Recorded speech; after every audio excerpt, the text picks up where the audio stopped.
À nouveau, bonjour.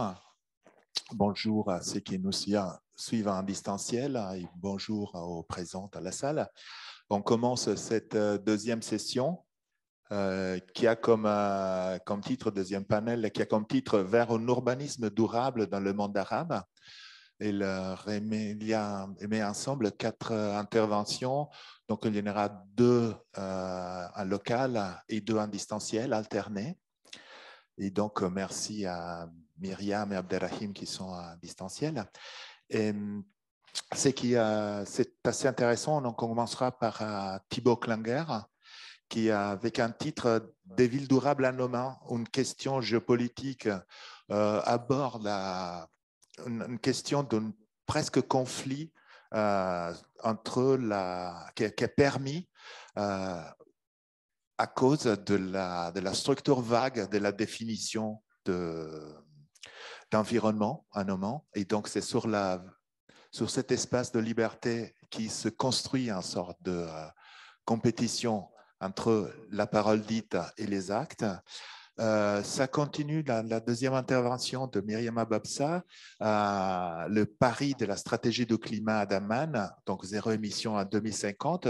Là aussi, on aura un questionnement de la croissance verte.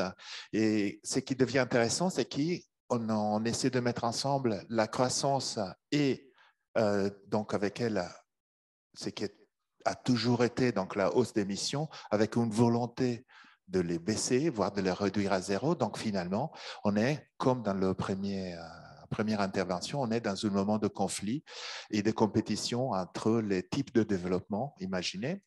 Et ensuite, on continue avec Eric Verdeil et Alix Chaplin qui, sur le titre Diversification et hybridation des configurations électriques au Moyen-Orient en contexte de crise, et ils vont nous présenter une thématique de l'accès à l'électricité, un accès différencié et hybride, si j'ai bien compris, dans plusieurs pays à partir, si j'ai bien compris, du Liban, mais avec un rayonnement dans presque tous les pays qui ont frontière avec le Liban, partie de l'espace palestinien, Jordanie, Syrie et Irak, qui n'est pas la frontière, mais bon. Et un dernier, on aura Abderrahim Kassou qui nous propose urbanisme et durabilité à Casablanca. Et avec son intervention, va interroger le développement des nouveaux quartiers qui sont reliés à l'infrastructure de tramway que Casablanca est en train de mettre en place. Et donc, il se questionne sur la quid du positionnement green, de position verte dans le développement de ces nouveaux quartiers. Donc, je laisse la parole à Thibaut Klinger et je tends le micro pour le réallumer. J'ai compris, oui.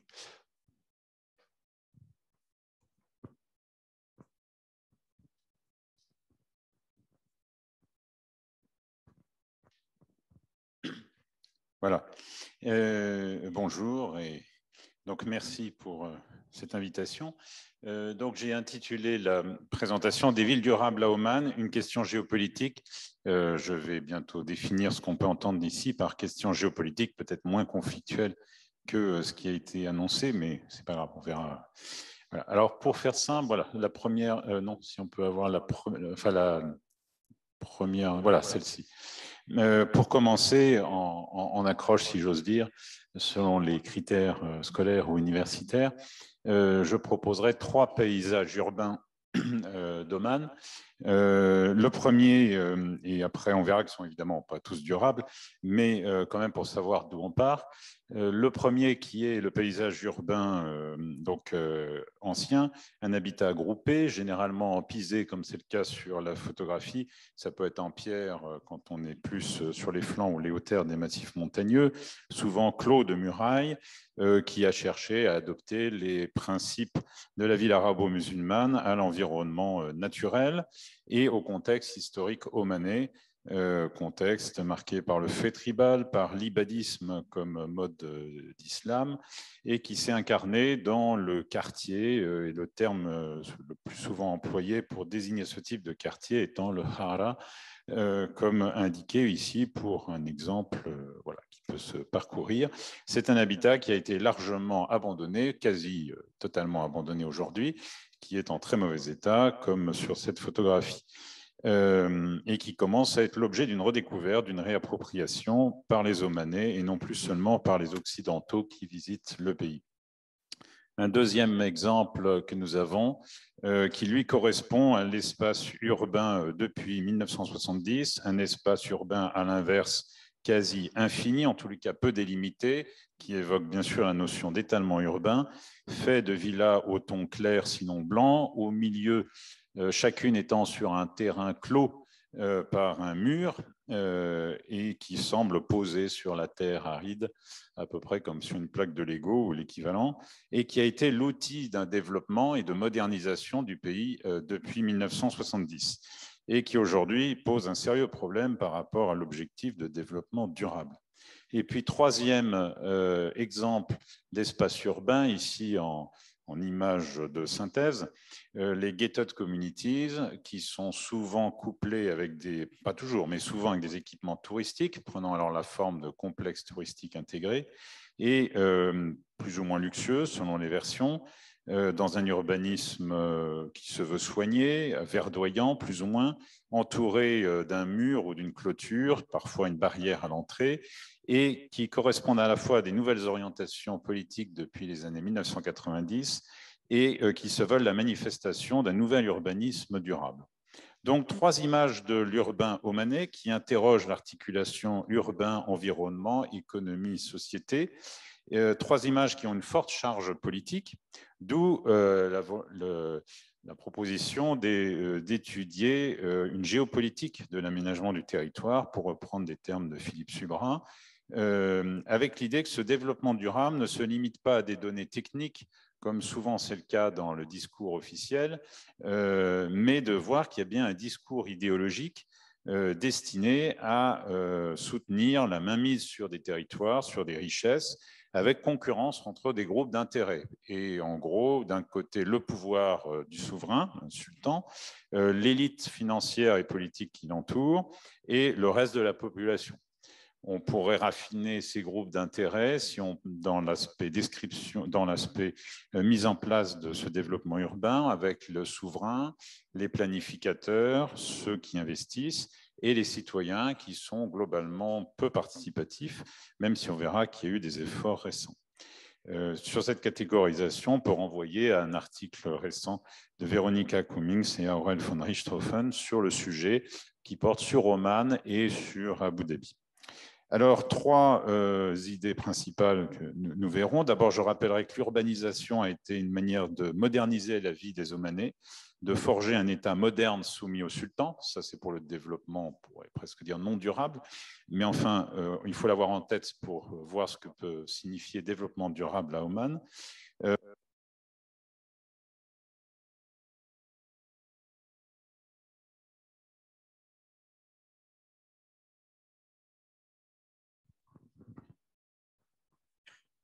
Voilà. Deuxième point qui sera sur l'immense défi de l'étalement urbain, mais de rappeler que celui-ci a aussi une dimension géopolitique majeure. Et troisième point, les multiples sens géopolitiques des nouvelles formes d'urbanisme dit durable. Alors tout d'abord, l'urbanisation pour moderniser la vie des Omanais et forger un État moderne soumis au sultan, on pourrait dire que c'est l'image 2 contre l'image 1.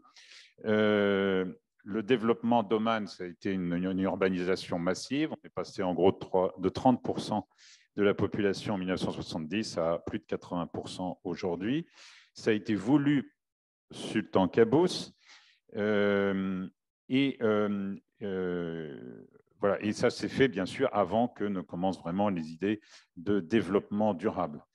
Il faut bien avoir en tête que ça a été la manière de réaliser ce qu'a promis le sultan lors du coup d'État, le 23 juillet 1970, de faire une ère nouvelle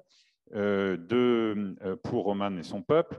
Et ça s'est fait par l'octroi à chaque citoyen et à chaque citoyenne à partir de 2008, par tirage au sort d'une parcelle de, en moyenne, 600 mètres carrés, sur laquelle chacun pouvait construire une villa individuelle selon des normes assez strictes, recevant d'ailleurs bien souvent des prêts bonifiés, voire des dons complets pour construire cette maison. Et cette maison a été vue comme la manière et le lieu aussi de raccorder les Omanais au service d'une vie moderne. Ça s'est fait, l'octroi de ces parcelles s'est fait par un système de tirage au sort. Alors bon, on va entrer dans le détail de ceci, mais ça a vraiment produit un espace au sens d'Henri Lefebvre. Et donc, on peut dire que ce paysage urbain que nous avons sur donc la deuxième, au milieu de l'image, est fortement lié au pouvoir mis en place depuis 1970, a été un élément essentiel pour légitimer celui-ci, pour créer de nouvelles assabias, comme le dit Marc Valéry à propos d'Oman, et en même temps a servi des intérêts de l'élite qui entourait le sultan, puisque les grands groupes de BTP et puis des grands groupes qui fournissent des matériaux de construction ou d'équipements pour, par exemple, les salles de bain, tout ça est aux mains de quelques entreprises qui ont ce partage, bien sûr, le marché, que ce soit pour les infrastructures reliant ces maisons entre elles ou pour la construction même de ces maisons. Plusieurs caractéristiques de ce dispositif sont à l'origine de l'étalement urbain gigantesque que l'on peut observer aujourd'hui à Oman. Alors justement, deuxième point, l'immense défi de cet étalement urbain qui aujourd'hui, par rapport à l'idée de développement durable, est quand même quelque peu problématique. Avant de voir cet aspect développement durable, je pense qu'il faut avoir en tête que ce développement urbain n'est quand même pas forcément qu'un dommage collatéral, mais a été largement voulu avant qu'il y ait des objectifs de développement durable. Et il a une dimension géopolitique majeure. D'abord parce que ça a permis souvent de noyer un centre urbain qui politiquement était problématique. On a l'exemple à Nizois, je pense que c'est une diapositive d'après, il me semble, de mémoire. Voilà, Nizois qui a été, au moins dans les années 50, un fort lieu d'opposition au sultan. Le centre historique de Nizois, qui sur ce croquis serait à peu près là où il y a écrit Nizois en gros et encadré, on voit qu'aujourd'hui, l'agglomération, si on peut encore donner ce nom au résultat, s'étend sur plus de 20 km de long, ce qui est quand même assez incroyable. Alors vous avez par exemple la diapositive en bas, on voit si vous voyez la mosquée, la nouvelle mosquée Qaboos correspond au triangle vert sur la photographie, donc on voit que c'est quand même très très loin, ce qui ne veut pas dire que c'est construit absolument de manière continue, au contraire, il y a des trous. Mais on a donc un étalement urbain qui a été peut-être, mais bien sûr que c'est écrit nulle part, mais peut-être une manière de dédramatiser ce que représentaient les lotissements initiaux. Dans je ne sais plus si la diapositive suivante, j'ai bien mis Mascate. Ah non, bon, c'est pas grave, on peut la laisser celle-là.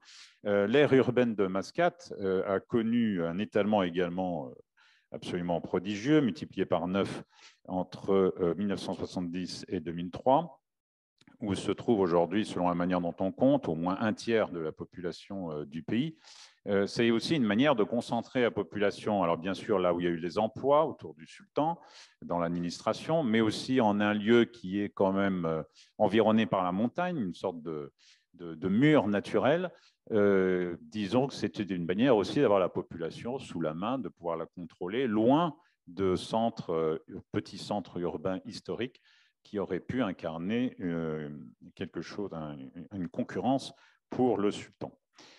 Et d'ailleurs, si on regarde cet étalement donc, qui a une vision géopolitique, cet étalement a fini par avoir un résultat un petit peu contradictoire avec ce qu'il était prévu, puisque la maison était prévue pour raccorder l'Omanais au service d'une vie moderne, bon, l'électricité, l'eau, l'égout, ce genre de choses, qui font partie d'ailleurs des objectifs du développement urbain.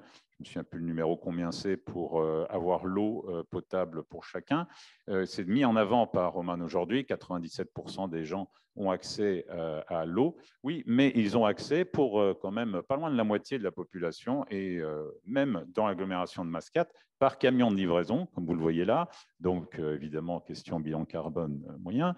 et y compris au cœur même de l'agglomération de Mascate, puisque là, vous avez la photographie prise sur Google de la station de remplissage qui était pas loin de là où j'habitais, en bas de Madina Sultan Qaboos. On ne peut pas dire qu'on soit en marge de l'agglomération où le réseau n'est pas encore arrivé. On est en plein centre de la nouvelle agglomération. Simplement, voilà.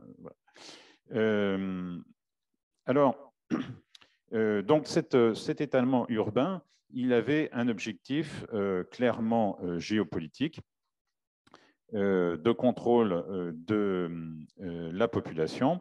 On pourrait même parler quasiment de politique contre-insurrectionnelle. Bon, il faudrait avoir plus de temps pour entrer dans le détail, mais c'est pour dire que il peut y avoir une certaine contradiction entre les objectifs de développement durable et un urbanisme dont le paysage est tout sauf durable.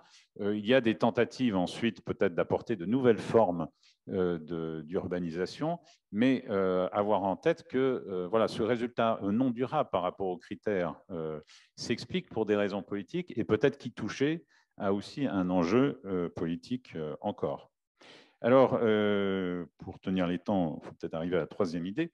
Les multiples sens géopolitiques des nouvelles formes d'urbanisme dit durable.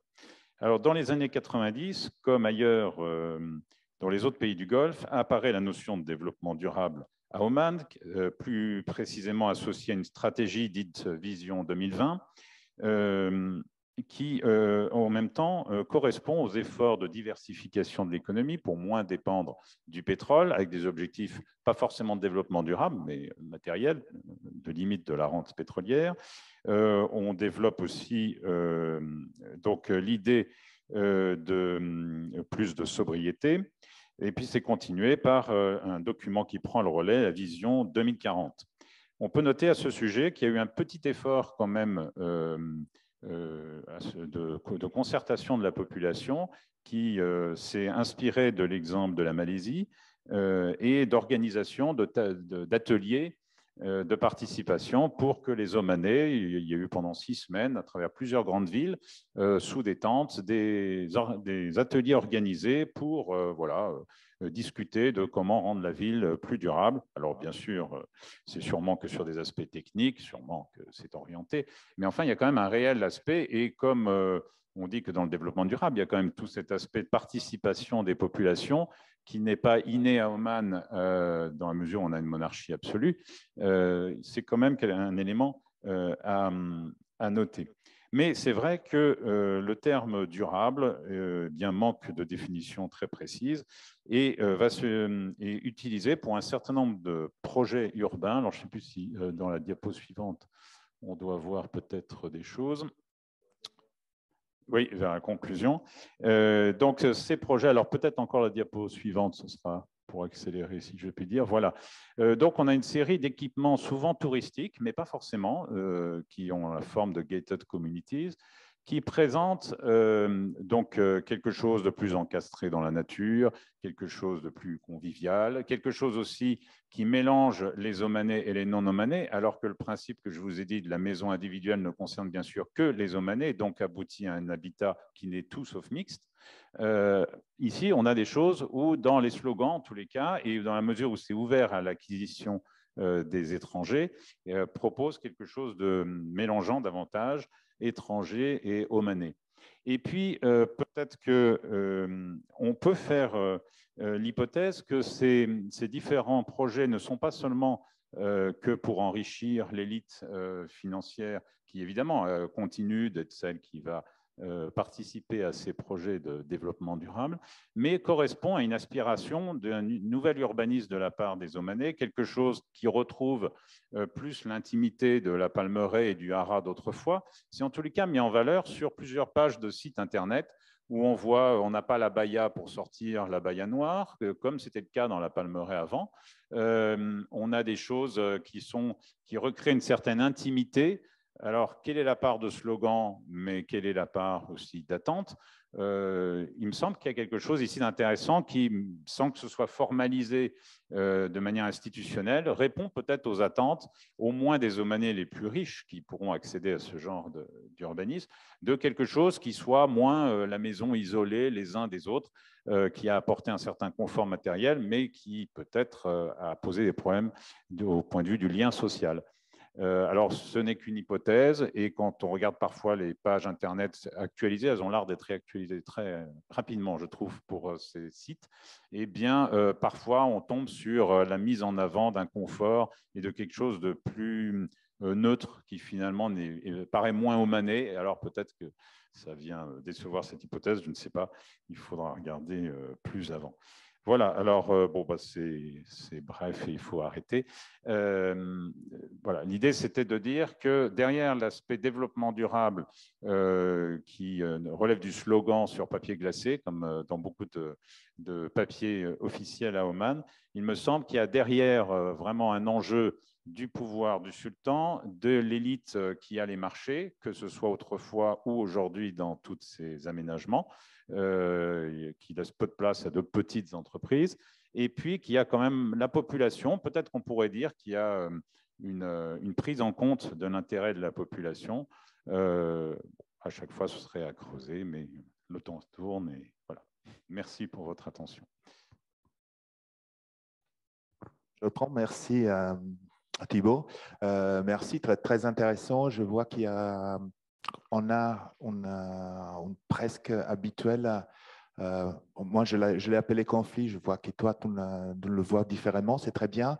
Mais on voit que cette modernité dans les années 70 à Oman, il apporte un souci de total non-intérêt à la question carbonisée au moins, et qui est, si j'ai bien compris, un homme aussi, quand on parle de développement durable, on parle de nouvelle construction, ce qui est très important, mais quid du parc qui est déjà là, parce que la consommation globale continue à augmenter dans le terme absolu. Donc, je pense qu'on aura des questions qui interférera comme pour la première session plus avant. Je demande à ceux qui sont à distanciel d'envoyer les questions par écrit. Je les lirai après. Écrivez facile. Et les mettre, s'il vous plaît, dans la session questions et réponses, donc coup inter, et non pas dans la section discussion. Donc là, si je ne me trompe pas, c'est le moment de Myriam Ababsa, qui, encore si je ne me trompe pas, est en distanciel, cette fois de Milan. Oui, bonjour. Buongiorno. J'espère que vous m'entendez. D'accord. Écoutez, excusez-moi, hein, je suis dans un espace public. J'espère qu'il n'y aura pas trop d'interférences.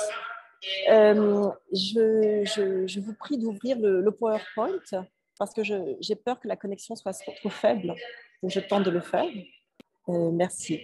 Donc, c'est vraiment un bonheur d'être parmi vous. Je devais être en présence, mais voilà, j'ai un accident qui fait que je dois me rendre à Milan pour des raisons personnelles. Et néanmoins, je rentre d'une mission de 12 jours de travail pour la Banque mondiale autour précisément d'une assistance au gouvernement jordanien et en particulier à la municipalité d'Amman. Donc, il y a plusieurs volets. Moi, je suis dans le travail sur la municipalité d'Amman, mais évidemment, aujourd'hui, j'interviens en tant que chercheur. Hein. Je ne parle pas au nom, évidemment, de mes collègues et de mes projets, mais ce qui est intéressant, c'est que pendant 12 jours, nous avons pu débattre de nombreux points qui présentent un intérêt pour notre discussion, notre journée d'études. Donc, les paris de la stratégie du climat d'Amman, zéro émission en 2050, en 2019, la municipalité du Grand Amman est devenue en fait la première du monde arabe à adopter un plan climat particulièrement ambitieux, car il prévoit de réduire totalement les émissions de gaz à effet de serre en 2050. Évidemment, c'est un horizon avec une première étape en 2030. Et cette stratégie du climat, dont je présenterai les thèmes principaux, a été intégrée dans une stratégie de croissance verte qui a été soutenue par l'IBRD en 2019. Puis en 2021, la ville présentait sa Smart City Strategy. Et enfin, le 14 juin dernier, le maire d'Amman présenté officiellement la nouvelle stratégie 2026 de la municipalité pour mettre en œuvre ces plans d'adaptation et de résilience qui ont été donc conçus dès en fait 2017. J'aimerais rappeler donc par cette carte que nous sommes donc au cœur d'un pays de 10 millions d'habitants, que l'agglomération d'Amman, Roussaifa, Zarqa, que nous voyons ici, regroupe 60% de la population nationale, qu'elle a un taux de croissance qui est rapide, à plus de 1 km² informel bâti chaque année. Donc, vous avez une aire urbaine dans les limites d'Amman de 300 km². Et l'un des défis, comme nous allons le voir, est d'inciter à l'intensification et la densification. Mais, comme nous allons voir également, la municipalité n'a pas les moyens ni juridiques ni politiques de mettre en œuvre cette volonté. Et au contraire, et donc si on peut passer au deuxième slide, s'il vous plaît, au contraire, doit aussi répondre aux ambitions de développement national et d'intégration régionale. Et ainsi, l'exposé va présenter ces contradictions en fait, auxquelles la municipalité de Grand Amman est confrontée, en rappelant évidemment que la municipalité du Grand Amman dépend directement du cabinet du Premier ministre. 3 points sur lesquels je vais organiser l'exposé. Tout d'abord, rappeler quelle a été cette démultiplication de stratégies d'adaptation au changement climatique ambitieuses qui ont été soutenues par la Banque mondiale, l'IBRD et la GIZ. Ensuite, montrer qu'en fait, le point d'achoppement concerne les réformes juridiques nécessaires pour capter les valeurs foncières, donc le Land Value Capture Mechanism, qui permettrait en fait d'encourager l'investissement privé. Figurez-vous que quand bien même Amman a eu plusieurs plans d'aménagement métropolitain en 1987 et en 2009, elle ne possède un département de planification urbaine que depuis 2009 et elle n'est autonome en termes de planification humaine que depuis la loi numéro 18 de 2021. Donc, nous sommes en ce moment dans une actualité, disons, de développementaliste, mais également de réformes structurelles de la manière de diriger les politiques d'aménagement urbain et d'orientation développementaliste en Jordanie. Auparavant, Amman dépendait du ministère des Affaires municipales et depuis donc, 2019 du ministère du développement local, dans le cadre d'une grande politique de décentralisation soutenue par le roi après les printemps arabes, mais qui a assez peu concerné la municipalité même d'Amman, comme nous y reviendrons. Or, troisième point, quel est le défi majeur? Il est de maîtriser l'expansion foncière dans l'est de la ville. En effet, le Premier ministre Hani El-Moulki en 2017, puis l'actuel Premier ministre en novembre 2021, Kassas Bey, ont annoncé la création d'une ville nouvelle dans l'est de l'agglomération, sur la route vers Zarqa, en plein désert, qui pourrait être susceptible d'attirer des investissements des pays du Golfe et de tester justement des solutions smart and green. Or, l'énorme défi auquel nous sommes confrontés, c'est le coût évidemment considérable des infrastructures qui sera nécessaire, de l'impact environnemental précisément de cette ville. Mais évidemment, la Jordanie est un pays souverain et donc nous devons trouver un moyen de calculer, de réfléchir ensemble aux meilleures solutions pour répondre et aider à la réalisation des objectifs gouvernementaux. Donc, les stratégies de la stratégie du climat, donc si je prends ici, vous avez d'abord la Amman Resilience Strategy 2017. Rappelons que Amman compte dans son agglomération donc de 4,5 millions, un tiers de réfugiés. Alors, notons qu'il y a donc environ 400 000 réfugiés syriens et donc 2,3 millions de réfugiés palestiniens, mais dont une grande partie également citoyenne. Donc, il faut regarder cela à l'esprit. Et qu'il y a au sein de la ville d'énormes disparités entre les quartiers ouest résidentiels moins denses et les quartiers Est structurés autour des 2 camps de réfugiés, même 3 si on compte Marca. Donc ça, c'est une première présentation. Donc là, ici, vous voyez le Amman Climate Plan, sur lequel je vais revenir, qui s'appuie sur 4 piliers. Un premier, évidemment, autour de la construction d'un transport public. Seulement 14% des déplacements se font en bus et en transport public en Jordanie, à Amman, ce qui est très peu, évidemment, pour une ville performante. La construction d'un bus rapide transit system, en partie financé par l'AFD, évidemment.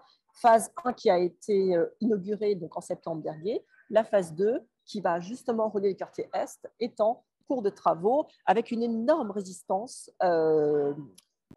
populaire du fait d'un manque de communication, disons, autour de l'intérêt du BRT, mais aussi autour d'un manque de relais de transfer station, de petites stations de bus qui pourraient relayer les grandes stations du BRT. Ça, on reviendra. Deuxièmement, encouragement à la construction verte, le Green Building Incentives. Imaginez, après 10 ans, donc en 2009, la Jordanie a commencé à adopter les principes de construction verte internationaux. D'abord, les conventions LEED et maintenant EDGE. Il n'y a que 13 bâtiments certifiés verts dans tout le pays, l'essentiel étant à Amman, ce qui est donc la preuve d'un échec. La ville d'Amman a développé depuis 2015 ses propres critères de construction verte, mais nous verrons qu'ils sont bien trop coûteux et ne répondent pas aux attentes réelles des habitants qui demandent tout simplement à avoir un 5e étage. Nous y reviendrons. Le mix énergétique, avec l'encouragement à la production de panneaux d'électricité sur panneaux solaires, nous n'avons que 8000 ménages au sein de la ville. Ils ne la vendent pas, ils la restituent au réseau et les sommes sont déduites des factures, comme dans beaucoup de... Voilà, nous avons experts dans ici. Enfin, les problèmes, la collecte, imaginez qu'il n'y a pas... Enfin, la stratégie de collecte des déchets ne date que de 2022, vous le voyez ici en 2022, c'est le rapport de CDM Smith qui propose en fait de construire une autre transfer station, on n'en a qu'une pour l'instant, vers la zone de Rabaoui, et également de vraiment intéresser les partenariats privés et également les 6000 collecteurs informels autour de la collecte des déchets. C'est un énorme problème. Évidemment, 50% de la collecte, 50% des déchets sont organiques et pour le retraiter, il faudrait qu'il soit il doit être asséché en fait. D'énormes coûts. Comme nous allons le voir, l'une des réels obstacles à la concrétisation de ces politiques a été d'abord le manque d'autonomie juridique de la municipalité en termes de planification urbaine, jusqu'à l'adoption de la nouvelle loi en 2021, le manque de participation du secteur privé, le manque de consultation des populations, des cabinets d'urbanisme locaux, et surtout les blocages politiques majeurs concernant la gestion du foncier. Qu'il s'agisse de l'outil, par exemple, de évidemment la taxation sur les terrains vacants qui est absolument refusée, les terrains vacants qui correspondent à 25% des zones urbaines constructibles sont sous-taxés. Vous savez que donc l'Arabie Saoudite a, sous le conseil de la Banque mondiale, entrepris d'introduire une énorme taxe en 2015 qui a 2,5% de la valeur réelle du marché afin de financer des politiques de logement social. Bon, ce n'est pas l'objet de mon exposé, mais c'est le contexte quand même de réflexion. Un refus total. Autre difficulté, plus grande encore, qui est que la loi de 1966 de planification urbaine inclut les betterment levies, donc le paiement de frais de compensation de l'aménagement, soit de changement du zoning, soit de l'amélioration par construction d'une route, d'une infrastructure qui entraîne l'augmentation des coûts du foncier adjacent dans un rayon de 500 et 1000 mètres. Tout est inclus dans la loi, mais dans la pratique, seuls les développeurs, seuls les entrepreneurs immobiliers acceptent de payer les différents fees, les betterment levies et les compensation fees. En fait, les particuliers ont trouvé un moyen de contourner complètement la loi de 66 et gagne systématiquement. Et non seulement il gagne, mais en plus, en gros, la municipalité a payé d'énormes frais de compensation. C'est un énorme problème dans le cadre, évidemment, d'une municipalité qui est surendettée à 180%, évidemment. Enfin, donc voilà, donc si je peux me permettre d'aller au slide 3, s'il vous plaît. Ici, par exemple, vous voyez concrètement, quand on dit que donc, la ville a décidé d'être zéro émission en 2050, de quoi parle-t-on? Alors déjà, premier élément, la Banque mondiale a un outil qui s'appelle CURB, qui permet de comparer tous les gaz à effet de serre, les émissions de toutes les villes du monde, c'est en ligne, hein, c'est gratuit et compagnie. Énorme problème pour Amman, il y a une sous-estimation à la fois des émissions liées à l'industrie. La ville de Sahab, qui est la grande ville industrielle, n'a pas été inclue dans le calcul. Évidemment, l'aéroport n'est pas inclus non plus. On arrive à 7,4 millions de tonnes en 2014, ou une population de 3,8 millions d'habitants. Et alors, le rapport disait que c'était similaire aux émissions de Paris, de Philadelphie et de Washington. Pas complètement. Paris, c'est 22 millions de tonnes donc, en 2018, Philadelphia, 20 millions, Washington, 11 millions. En revanche, si on regarde par capita, par tête d'habitant, en effet, on est à 2,1 tonnes de CO2 par personne, ce qui est relativement bas. Donc voilà. Néanmoins, sans action, ces émissions vont doubler d'ici 2030 et pourraient atteindre 40 millions de tonnes, donc le double des émissions, par exemple, de Philadelphie. En 2050, c'est un énorme problème. Vous savez qu'on a également, on est dans un climat semi-désertique, on a 250 mm de précipitations, il y a des vents de sable, il y a évidemment un changement climatique qui fait que c'est de plus en plus aride, enfin voilà, des problèmes également d'émissions des petites particules, donc il y a un véritable problème de pollution de l'air en plus, qui va en fait impacter la santé en fait des résidents de tout le Moyen-Orient, on le sait, et donc leur productivité et leur bien-être. Et c'est un énorme défi auquel les villes du Moyen-Orient sont confrontées, évidemment, d'ici 2050, évidemment.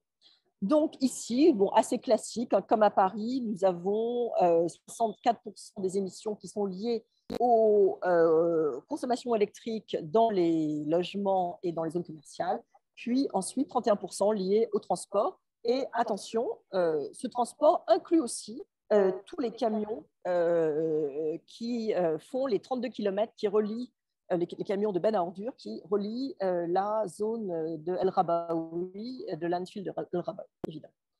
Et donc, si on passe au slide suivant, s'il vous plaît, nous avons on n'arrive pas à nous une voir. projection. Et voilà. 2 minutes pour terminer. Ah oui, donc voilà, je vais accélérer, merci. Donc, nous voyons ici donc un projet. Alors, allons en détail voir donc, quels sont les piliers de la politique. Évidemment, BRT, engagement citoyen, traitement des déchets, une nouvelle transfert station pour les déchets et surtout la construction verte. Et si on prend le slide suivant, l'énorme problème, il est évidemment, donc si on regarde les scénarios de croissance urbaine, il est de montrer que le plus cher est de payer les coûts d'infrastructures routiers et ensuite de traitement des déchets, également électriques, suivant si on laisse le business as usual, la ville s'étendre globalement de 1 km² par an. On atteindrait ainsi, si on ne fait rien, aucune intervention, 41 km² additionnels de construction informelle donc en 2030. Avec des scénarios modérés, on arrivera à 24 km². Notez d'ailleurs que le bleu sur cette carte représente, hélas, une vision très large du master plan qui est due à Land Rush qu'on a eu en 1987. La plupart des petites municipalités s'étant hâtées de zoner et de rendre constructibles d'anciens terrains de parcours pastoral ou de petits terrains agricoles sous la pression politique en fait de leur 2018 et de nouveau en 2022, et de montrer qu'il serait possible de, en n'ayant aucune extension additionnelle de la ville, de réduire d'un tiers les investissements et de loger 700 000 personnes additionnelles. Voilà. Donc, dernier slide suivant. Ainsi, vous voyez que construire compact et vert permettrait de réduire la consommation d'énergie de 15%, celle de l'eau de 14%, les émissions de gaz à effet de serre d'un quart. Et surtout, il y a cette idée, 23% du stock de logements est vacant, est vide. Il y aurait la possibilité d'introduire un système de garantie aux propriétaires afin qu'ils louent leur logement, qu'ils les subdivisent et qu'ils les louent, de sorte à ce que l'on puisse passer, loger dans le stock courant l'augmentation de population. Et rappelons dans le slide suivant l'énorme problème du Green City Bonus qui a été proposé par la ville d'Amman. La ville d'Amman a proposé d'étendre sur les setbacks à l'arrière, mais pas nécessairement de permettre des étages additionnels. Il y a toujours cette idée, ce mindset qu'on ne peut pas étendre verticalement la ville d'Amman et que ça coûtera trop cher en réhabilitation d'infrastructures. Le slide suivant. Néanmoins, dans le Amman Green City Action Plan, il y a la nécessité d'avoir une Green Infrastructure Strategy, ensuite de faire un développement pour le l'est d'Amman très désertique, près de El Rabaoui, mais également sur la route qui mène vers l'Irak, sur la route qui mène vers la Syrie et sur la route qui mène vers Zarqa. Et c'est le dernier slide sur lequel j'aimerais donc m'appuyer. L'énorme défi auquel nous sommes confrontés est donc d'arriver à calculer les meilleures solutions vertes, les meilleures solutions compactes pour une municipalité qui en est convaincue, mais qui a l'obligation d'également répondre aux volontés, disons, royales, de permettre la construction d'une ville nouvelle administrative de 39 km² pour le moment jusqu'en 2030, puis d'une surface de 70 km² en 2050. Notons qu'elle permettrait donc des investissements des pays du Golfe. Voilà, je vois que je dois m'arrêter. Je suis là pour répondre à toutes vos questions, mais disons que c'est un énorme défi auquel la ville d'Amman est confrontée, qui est à la fois un problème juridique, d'outils juridiques, et également d'adaptation à des visions politiques de plus grande envergure. Merci. Merci Myriam. En effet, on voit qu'il a la question pour Amman nous montre carrément que c'est un régime de réflexion obligatoire à changer si on veut essayer d'arriver, sinon pas à un objectif si ambitieux de 0%, qui est quand même vraiment ambitieux, au moins un objectif de diminution. Je laisse la parole à Eric Verdeil. Merci beaucoup. Donc, je vais présenter une intervention qui a été préparée avec Alix Chaplin, enfin, pas tout à fait dans les détails de ce que je vais présenter parce que j'ai terminé très tard cette nuit, mais on a beaucoup réfléchi depuis 4 ans dans le cadre de la thèse d'Alix qui porte donc sur, si vous voulez bien mettre le PowerPoint, s'il vous plaît, la thèse d'Alix porte sur l'hybridation des configurations électriques au Liban. Je vais expliquer un peu plus en détail ce qu'est cette notion d'hybridation, mais en gros, ça renvoie à une idée de diversification des sources électriques dans un contexte de crise d'accès à l'électricité.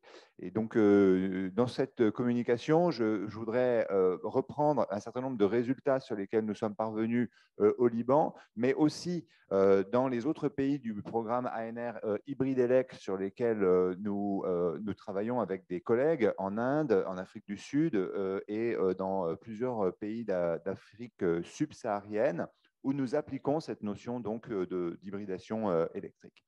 Donc, le point alors, et l'idée que je voudrais essayer de développer un tout petit peu dans cette présentation, c'est à partir des résultats que nous avons déjà obtenus au Liban, essayer de montrer qu'il y a des connexions et que cette notion d'hybridation des configurations électriques peut s'appliquer à un certain nombre d'autres pays du Moyen-Orient qui connaissent aujourd'hui des crises électriques très importantes comme celle du Liban. Et donc, tout de suite, je voudrais qu'on aille à la deuxième slide, s'il vous plaît, qui nous montre des photos satellites, des night lights et de leur changement au cours des années. Donc, ce type de représentation qui est produite par la NASA a eu un certain succès médiatique et tend à illustrer justement l'ampleur des chocs électriques auxquels un certain nombre de pays de la région sont exposés depuis une dizaine d'années du fait des conflits et de leurs conséquences sur l'alimentation électrique. Donc, sur la première image qui représente l'année 2012, nous voyons une Syrie qui est encore relativement éclairée. On voit par exemple les agglomérations de Damas et d'Alep qui apparaissent en brillant. Par contre, bon, l'Irak, on voit des lumières en Irak, plus sans doute que si on avait pris la photo en 2006 ou en 2007, où l'Irak était particulièrement affecté par les crises électriques. Mais ce qui est intéressant, c'est de comparer l'image de 2012 là avec l'image de 2016. Et là, on voit au contraire que la Syrie est pratiquement éteinte, et notamment le nord de la Syrie, la vallée de l'Euphrate, complètement noire.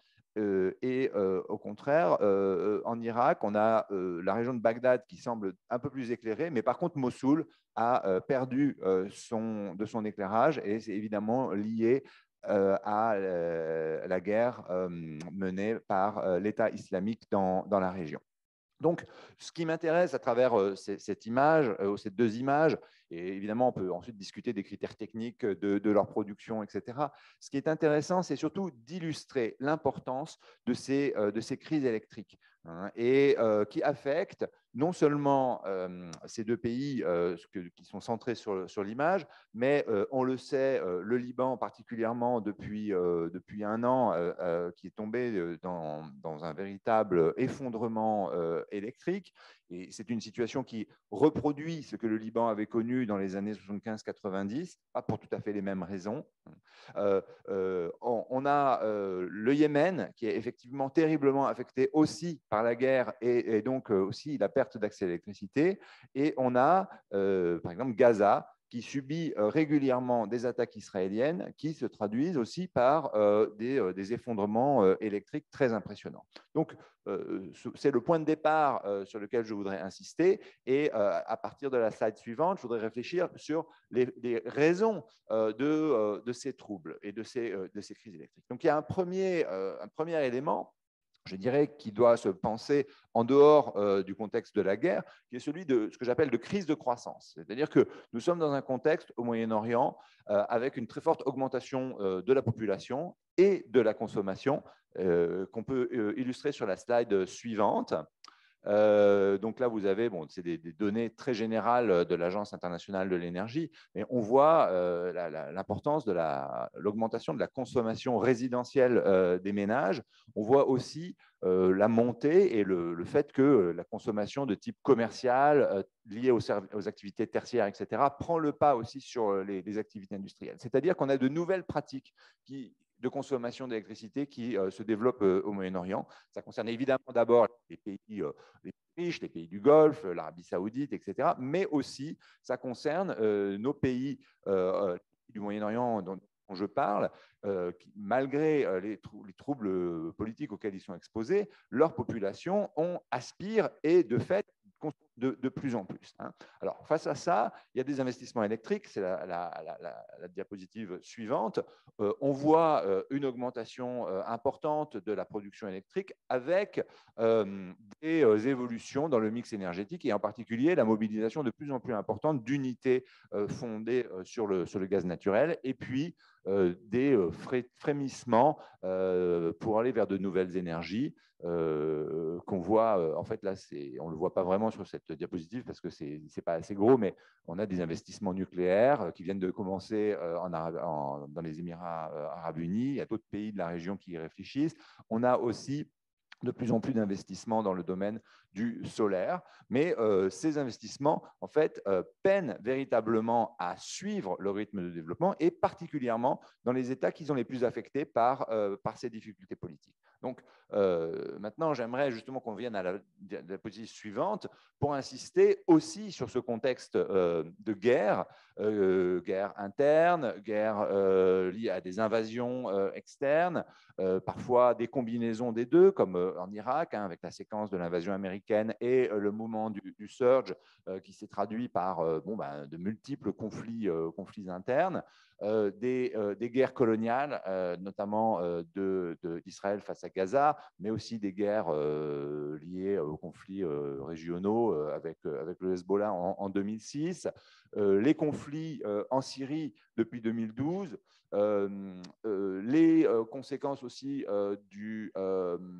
des printemps arabes avec l'émergence de guérillas, par exemple dans le Sinaï, qui ont attaqué le réseau arabe de gaz, causant des perturbations très importantes, notamment pour la Jordanie, par exemple. Bref, nous sommes dans un contexte où ces guerres ont mis en place des stratégies de ciblage des sources d'approvisionnement énergétique, soit des unités de production, soit des lignes de transport, des stratégies de blocus aussi qui sont très importantes. Donc, je passe rapidement sur tous les différents cas pour insister sur le fait qu'on se trouve effectivement dans un moment où l'approvisionnement électrique est plus que jamais en tension entre ces transformations, je dirais, des économies, des pratiques, etc., et de l'autre côté, des enjeux politiques qui se ciblent sur la question notamment de la production de l'électricité. Alors, plutôt que d'insister justement sur ces problèmes de la capacité des États à répondre à ces solutions, bien sûr, il y a des enjeux de corruption qui sont très présents, par exemple au Liban, qui empêchent la des unités, des nouvelles unités de production.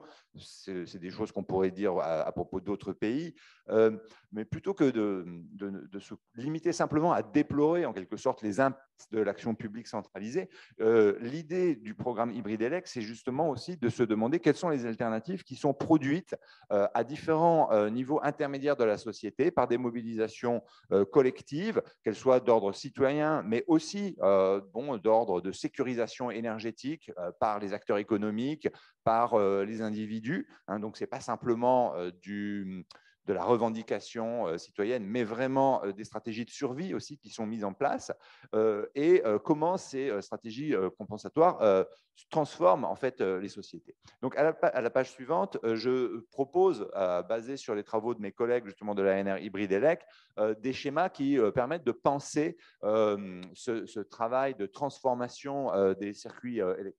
Alors, tout d'abord, ce qui est important de considérer, c'est ce que nous appelons les configurations électriques, c'est-à-dire de concevoir l'accès à l'électricité comme résultant d'un ensemble de divers modes de production, de divers modes de distribution aussi, qui sont souvent pas coordonnés et qui renvoient à une grande diversité technologique sur laquelle je vais revenir dans un instant. À partir de là, on peut différencier plusieurs configurations ou plusieurs modes de transformation. Il y aurait en principe un premier mouvement qui serait une logique d'infrastructuralisation, qu'on équipe, qu'on homogénéise et qu'on aille vers des standards qui permettent de répondre aux besoins. Mais cette dynamique d'infrastructuralisation qui correspond par exemple à la manière dont grosso modo, on travaille les questions électriques dans des pays comme les pays européens. En fait, ce n'est pas vérifié dans la plupart des cas sur les terrains dont on parle. Au contraire, là, ce qu'on observe, c'est des dynamiques d'hétérogénéisation avec donc l'addition de multiples dispositifs sociotechniques, des procédés extrêmement divers et au fond, une complexification durable et qui est en perpétuel ajout. C'est-à-dire qu'il n'y a jamais de stabilisation et il y a toujours des nouvelles solutions qui arrivent, qu'elles soient d'origine technologique, qu'elles soient d'origine organisationnelle. Et du coup, ça nous fait déboucher sur ce que nous proposons d'appeler une hybridation de ces configurations. Donc, ça concerne à la fois la multiplication de ces dispositifs, mais aussi la transformation générale du système, la place de ces différents dispositifs dans l'alimentation générale, et aussi, parce que ce ne sont pas simplement des dispositifs techniques, mais ce sont des dispositifs politiques, des transformations des relations politiques dans le système. Donc, à la page suivante, je vais essayer d'illustrer un petit peu ça à propos du cas du Liban. Donc, pour vous montrer un échantillon de ce qu'on observe sur le terrain et des évolutions récentes. Donc, d'abord, vous avez ici, par exemple, un générateur de quartier qui est aujourd'hui pratiquement le mode majoritaire de ce qu'on retrouve pour l'approvisionnement des ménages en substitution au réseau public libanais.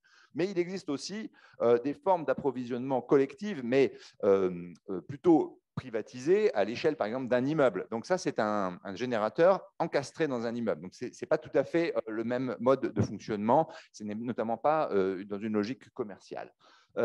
Vous avez donc dans la rue des disjoncteurs que vous voyez là qui régulent l'accès à ces générateurs, et puis de plus en plus récemment des compteurs qui résultent des initiatives d'encadrement par les autorités publiques de cette distribution de générateurs qui, en principe, est illégale et simplement tolérée. Mais de plus en plus, on voit l'État qui régule ce système-là.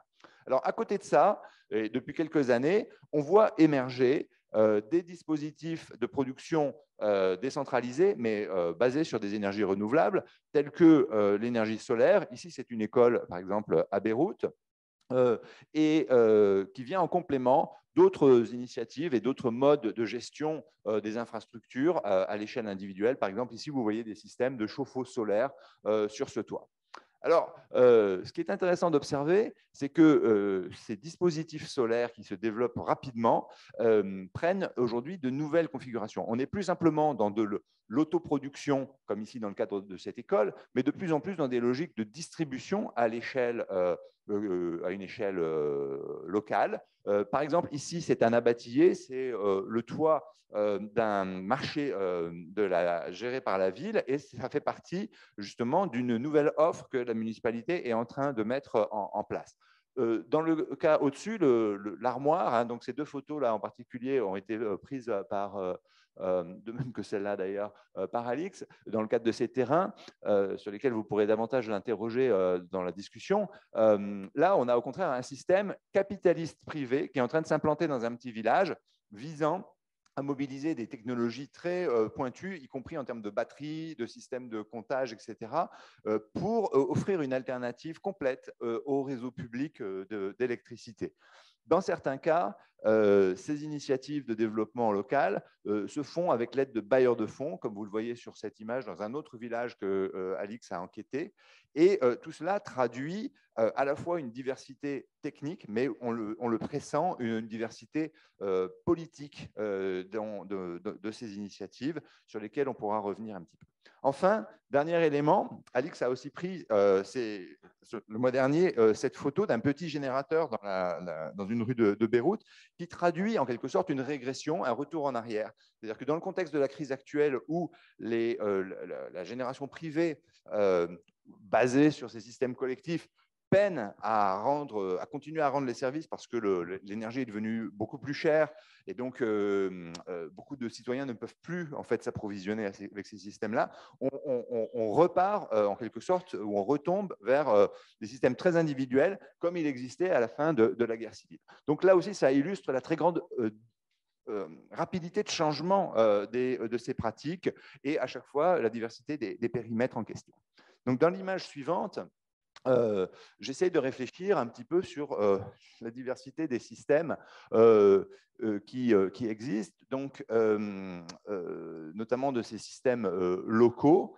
Bon, j'ai un peu commenté ça dans les photos, donc je ne vais pas plus développer, et je vais aller tout de suite à la suivante, avec l'idée un petit peu de se dire que cette grille de lecture de l'hybridation me paraît en tout cas particulièrement intéressante pour interroger les autres contextes régionaux où on constate de plus en plus des transformations de l'approvisionnement électrique qui vont dans le même sens. Donc, j'ai proposé 4 principaux critères d'analyse de cette diversification, des facteurs de cette diversification que je n'aurai pas le temps de véritablement détailler, mais qui me semblent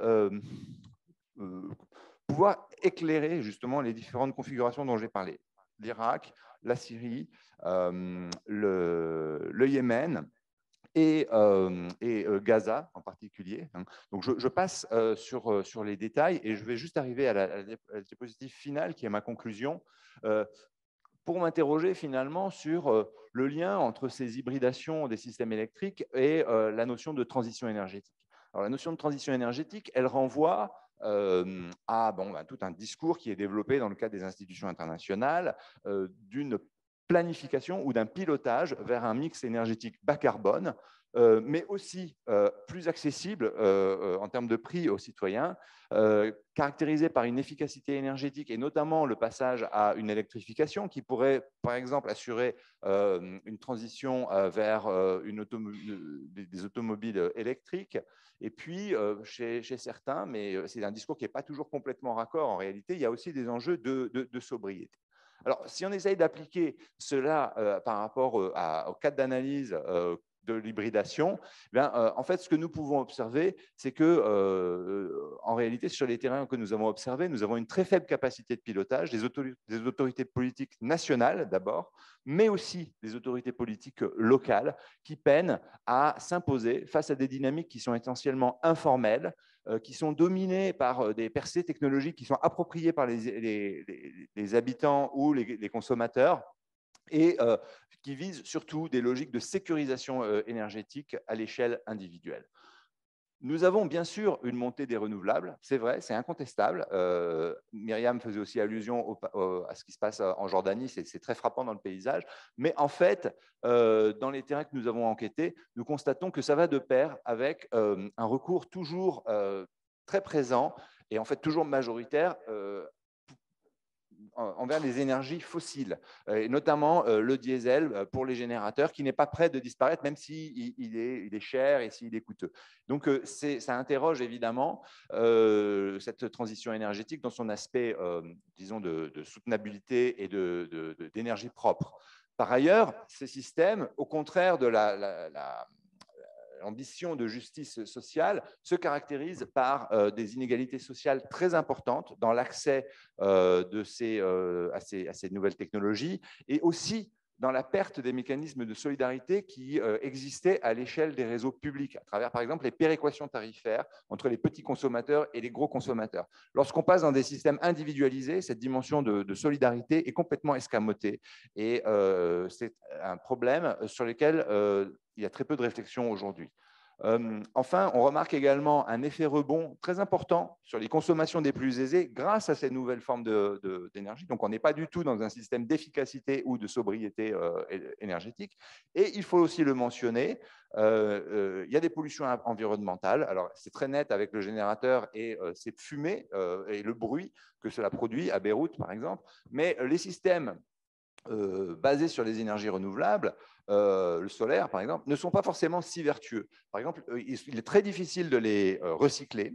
Tout ce qui est ce qu'on appelle le pico solaire, qui est souvent d'origine chinoise, c'est des matériaux de très mauvaise qualité et ça produit des dégradations très importantes. Alors, on n'a pas trop documenté ça, nous, sur nos terrains, mais on a un collègue qui a travaillé sur cette question-là au Kenya et voilà, c'est flagrant, c'est un grave problème. En Inde, on a aussi ce type d'observation.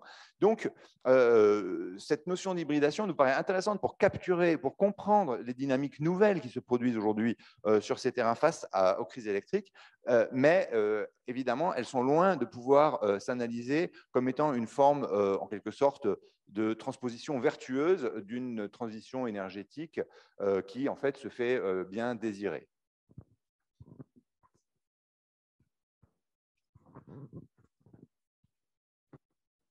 Merci Eric.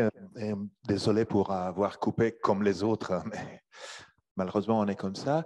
Là, on s'est transfère cette fois à intervention d'Abderrahim Kassou, qui est un distanciel. Lui, en effet, nous parlera de Casablanca et des quartiers, des nouveaux quartiers. Si j'ai bien compris, lui, un distanciel est déjà là et intervient physiquement de Beyrouth. Je le trouve très intéressant, le fait que tout le monde se croise et on est ici tous ensemble à peu près bien. Donc, je te laisse la parole, Abderrahim. On ne te voit pas. Là, on te voit. Bonjour. Bonjour à tous. Donc, effectivement, merci pour l'invitation. J'espère que le son passe bien. Je suis en effet à Beyrouth, donc c'est rigolo de passer dans le même panel que Myriam et Eric. Nos chemins sont croisés à Amman et à Beyrouth, notamment. Donc, je vais essayer j'enlève la vidéo et je partage mon écran en espérant que ça va pas trop encombrer la bande passante.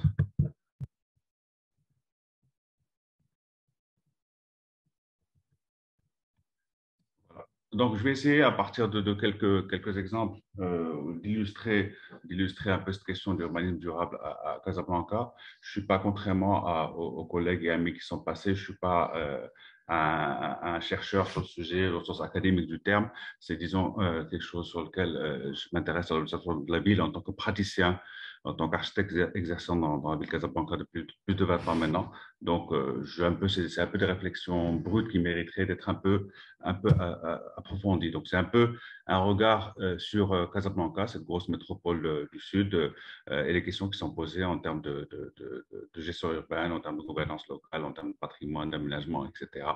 Et je choisis d'éclairer cette question d'urbanisme durable à travers deux exemples ou deux axes. La question de la mobilité et la politique de transport en commun, et la question de développement de nouveaux quartiers qui sont en train de devenir de nouvelles villes.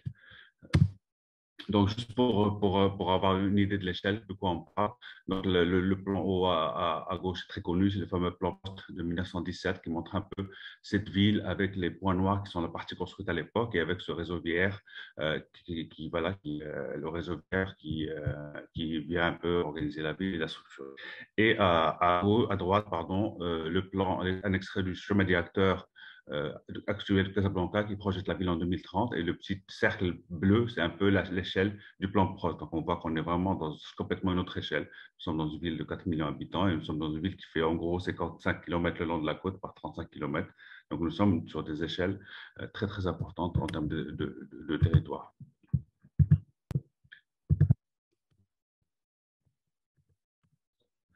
En termes de répartition des densités, voilà en gros où la population se répartit, où ces 4 millions se répartissent, donc du plus clair au plus foncé, les zones plus ou moins denses, donc avec une répartition assez inégale sur le territoire. Et du coup, en conséquence, la question de transport qui se pose de manière importante. Néanmoins, une donnée importante pour avoir en tête et que je trouve très, très intéressante, c'est sur la base d'une enquête faite en 2018 sur le territoire du Grand Casablanca, couvert par l'établissement, l'agglomération de communes. Sur Casablanca, il y a à peu près 8 millions de déplacements par jour, et sur les 8 millions de déplacements par jour, 60% sont à pied.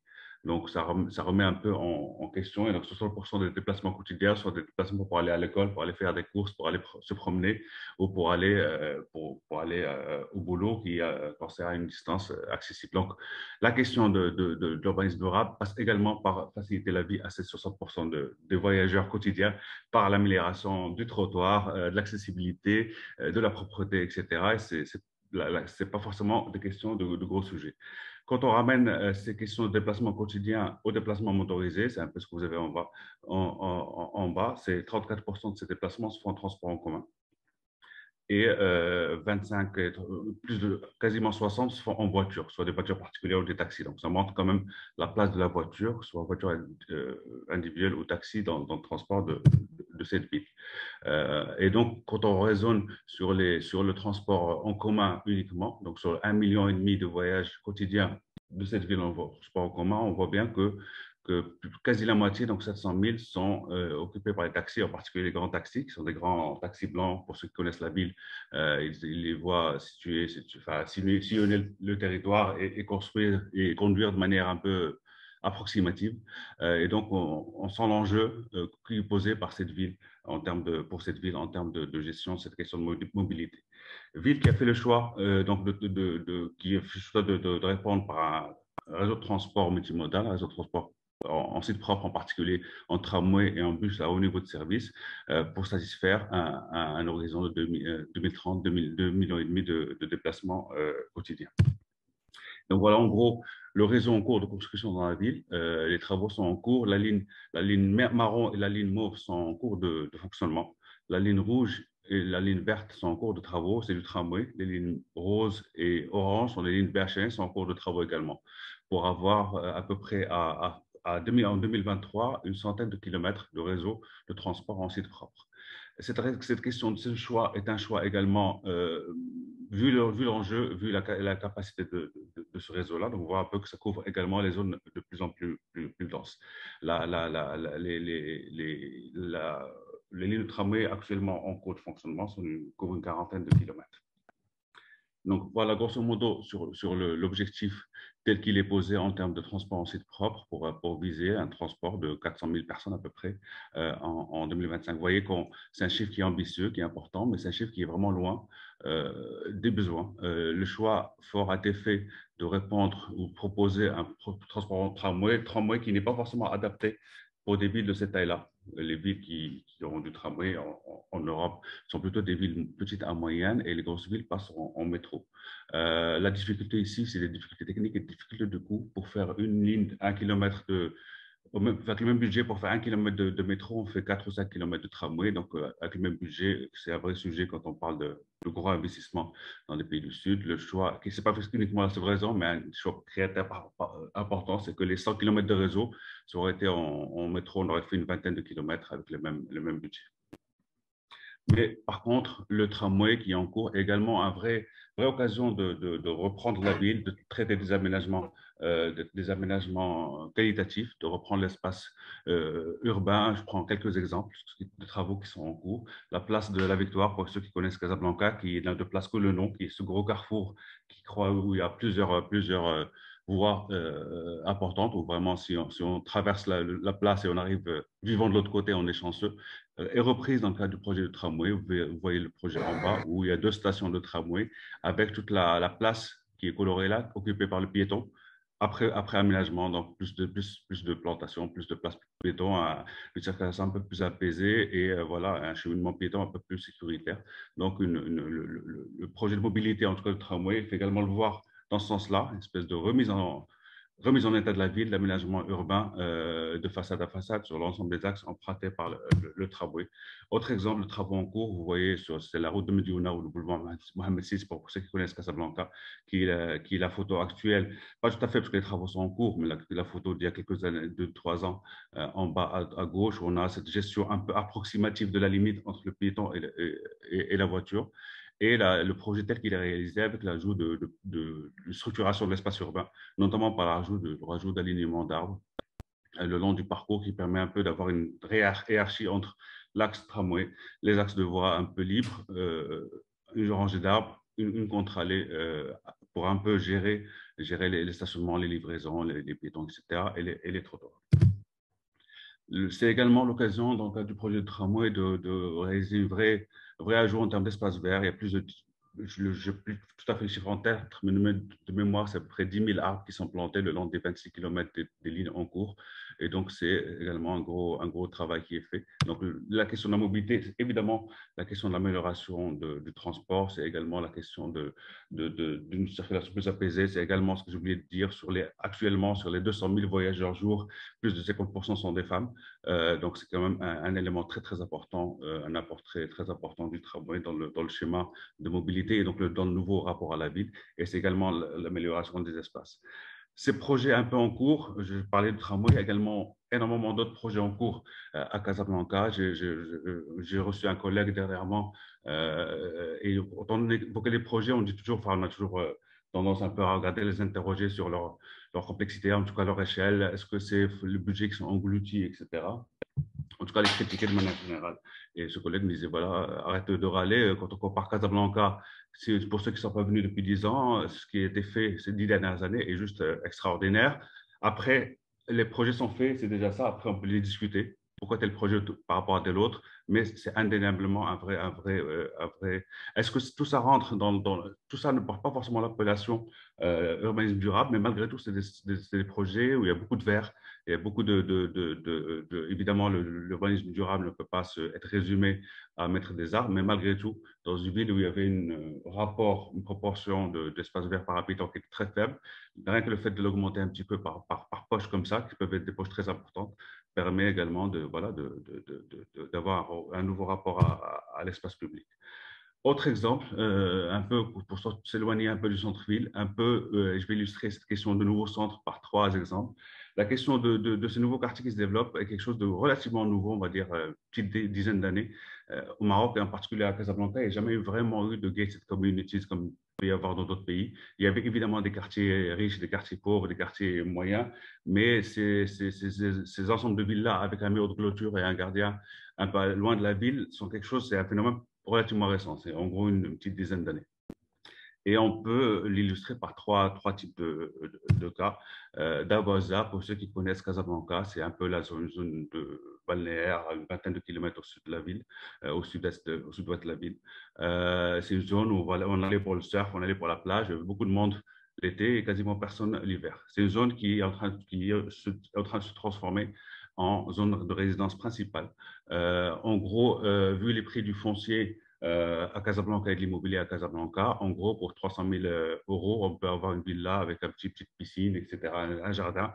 Et alors qu'un appartement de 100 mètres carrés, on est très vite à 200 ou 250 000 euros. Très vite, une population de ma génération ou même un peu plus jeune, avec la facilité des crédits, sont portés vers ces projets qui ont leur intérêt à l'échelle du projet. Chaque projet, c'est en gros une vingtaine, une trentaine, une quarantaine de villas qui, à son échelle, apporte un certain nombre il y a meilleur, plus d'espace vert, plus gestion de l'eau, un petit peu gestion de l'énergie, etc., qui sont tous bons à prendre. Mais après, cette succession de projets juste exposés a fait que l'ensemble est devenu juste invivable avec les embouteillages, avec les manques d'équipement. Même les grosses écoles se sont installées dans le quartier. Donc maintenant, pour faire les 20 km entre Dabaza et Casablanca pour aller bosser, c'est 1 heure, c'est 1h30. Il faut sortir à 7 heures du matin. C'est vraiment un cauchemar pour cette zone qui est un peu de fait sans avoir vraiment été réfléchi, une espèce de quartier ou de ville nouvelle pour résidence permanente qui s'est fait de juxtaposition de petits projets qui, à leur échelle, dans une certaine mesure, étaient un peu durables, on va dire, pour aller vite, mais dans la juxtaposition a fait un résultat qui est juste catastrophique. Deuxième exemple, c'est la ville verte de Bouskoura. Elle est appelée comme telle. D'ailleurs, il y a la plaque sur l'autoroute qui indique l'accès. Il y a écrit ville verte. C'est sur la route sud, sur la route de l'aéroport, pour ceux qui connaissent Casablanca. Donc, c'est 3 gros promoteurs de la place qui ont lancé un projet de ville verte. Donc, on peut le voir, une espèce de grosse opération sur plusieurs milliers d'hectares où on vient juste imposer des villas de qualité, en tout cas qui se veut de qualité, autour de golf, autour d'espaces verts, en vantant ce côté ville verte. Ça a très, très bien marché en termes de vente. Ça a très bien marché. Ça correspondait à un moment donné.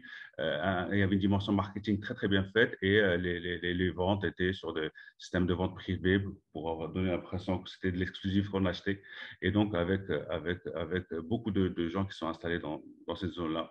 C'est une ville qui à terme, va atteindre 100 000 habitants, 120 000 habitants, ce qui est important vu le type de résidentiel individuel.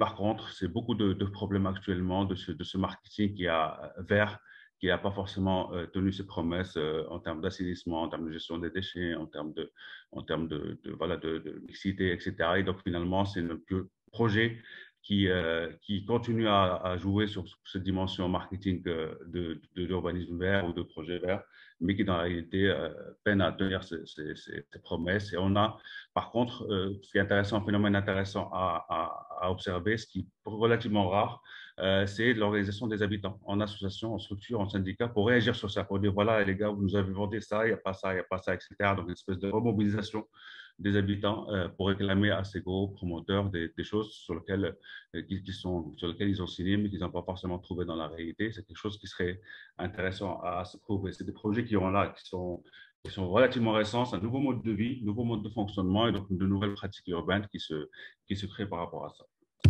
Troisième projet,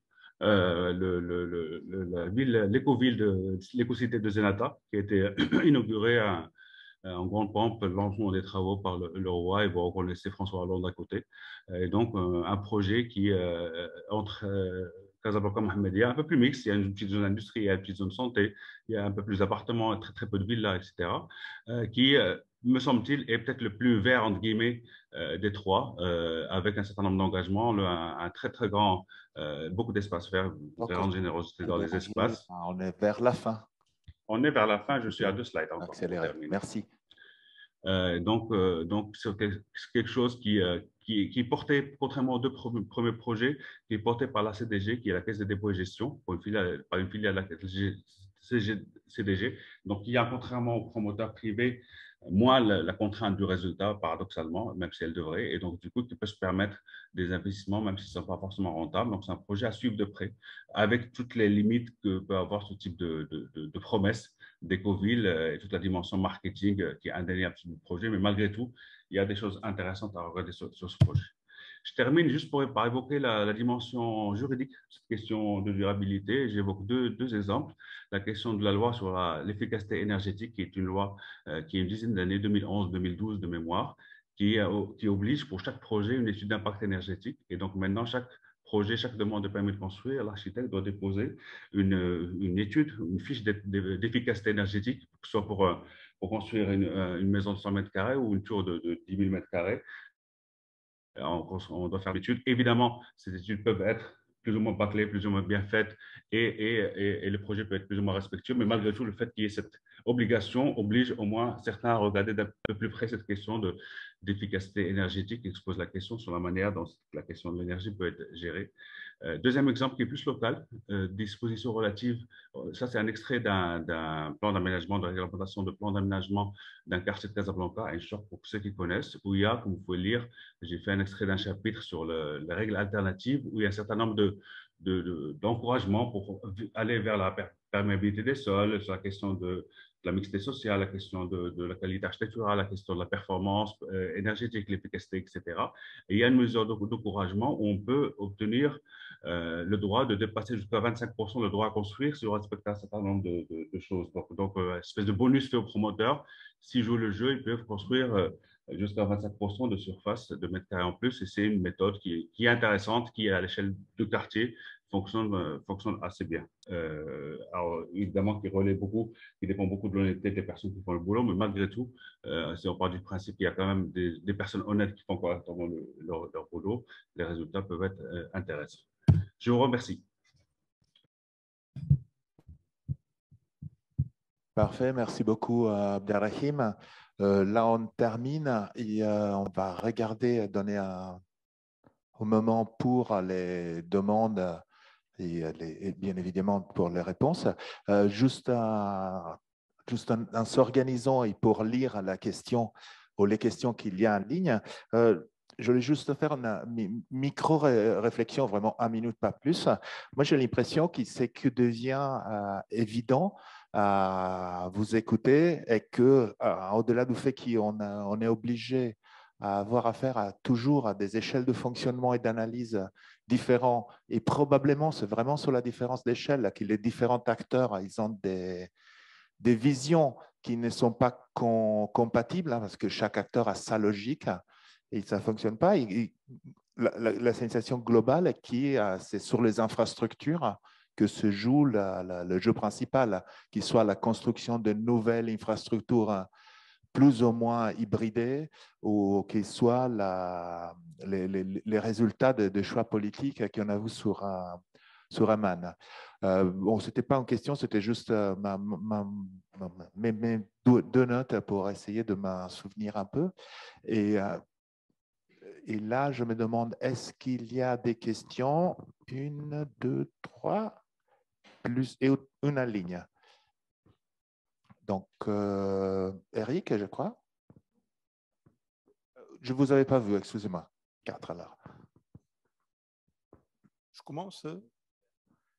Bon, c'est une question sur l'intégration ou la cohabitation entre l'énergie renouvelable et l'énergie électrique centralisée.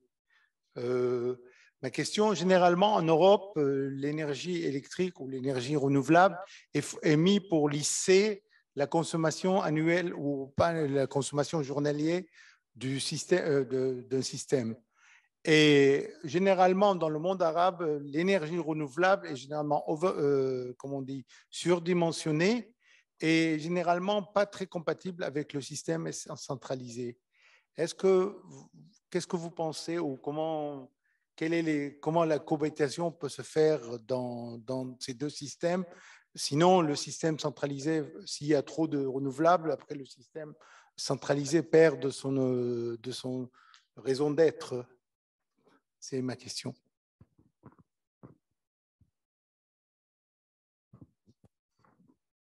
Merci. J'ai une question pour Thibaut et une pour Eric. C'est plutôt des questions de curiosité, donc s'il n'y a pas le temps d'y répondre, on peut en discuter après. Pour Thibaut, je trouvais l'argument de l'étalement urbain comme outil géopolitique et contre-insurrectionnel très intéressante. Et je me demandais d'abord ce qu'il en était pour Salalah et pour le Dhofar, où là, il y a une histoire d'insurrection qui est liée plutôt à l'espace de la montagne. Et donc, je me demandais si les mêmes constatations étaient valables. Et je me demandais aussi, vous avez parlé de consultation citoyenne dans une certaine mesure pour les nouveaux projets. Je me demandais si elle était répartie également sur le territoire omanais, ou si justement il y avait là aussi des inégalités. Est-ce que c'est lié par exemple aux centres urbains dans lesquels il y a eu des mouvements en 2011? Est-ce qu'au contraire c'est plutôt dans les espaces loyaux au sultan? Voilà. Et pour Eric, je me disais en vous écoutant je me demandais si vous aviez documenté aussi en quelque sorte les conséquences indirectes de ces crises énergétiques ou d'autres formes d'hybridation. Et je pensais en particulier à la question de la sécurité alimentaire. Ça vient de choses empiriques, pas du tout systématiques, mais j'ai de la famille au Liban et donc j'ai beaucoup entendu aussi parler de gens qui revenaient à des pratiques anciennes de conservation des aliments, par exemple, à cause des histoires de chaînes du froid qui étaient rompues ou remises en cause, etc. Aussi de cohabitation. On m'a beaucoup dit que les gens achetaient des panneaux solaires et des poules, par exemple. Donc voilà, je me demandais si ça fait partie de ces choses-là et si on peut inclure ça aussi dans ces réflexions sur la durabilité. Oui, alors moi j'avais une question pour à la fois Myriam Ababsa et Abdelrahim Kassou, puisque tous les deux vous nous présentez les stratégies développées par deux très grandes métropoles du monde arabe qui, depuis pas mal d'années, tout à l'heure Pierre-Arnaud Bartel y a fait allusion, ont pu se retrouver sur le devant de la scène médiatique de la promotion des pratiques, des nouvelles pratiques environnementales urbaines ou de développement urbain durable. Et ce qui me frappe dans vos deux exposés, peut-être un tout petit peu moins chez Abdelrahim, mais en tout cas, c'est l'approche qu'on pourrait dire quand même très technocratique du développement promu et le fait que les pouvoirs locaux semblent soit relégués simplement dans cette position technocratique, soit absents. Donc, ces enjeux de développement ne semblent pas faire l'objet de discussions dans des arènes politiques locales. Alors, par exemple, à Amman, il serait très intéressant de se demander, puisque je sais bien que la municipalité est une émanation, disons, du gouvernement, mais en revanche, les municipalités voisines de Rousaïfa ou de Zarqa sont, elles, touchées par certains de ces développements. Et que disent-elles, par exemple, du projet de construction d'une ville administrative? Est-ce que c'est un enjeu politique local?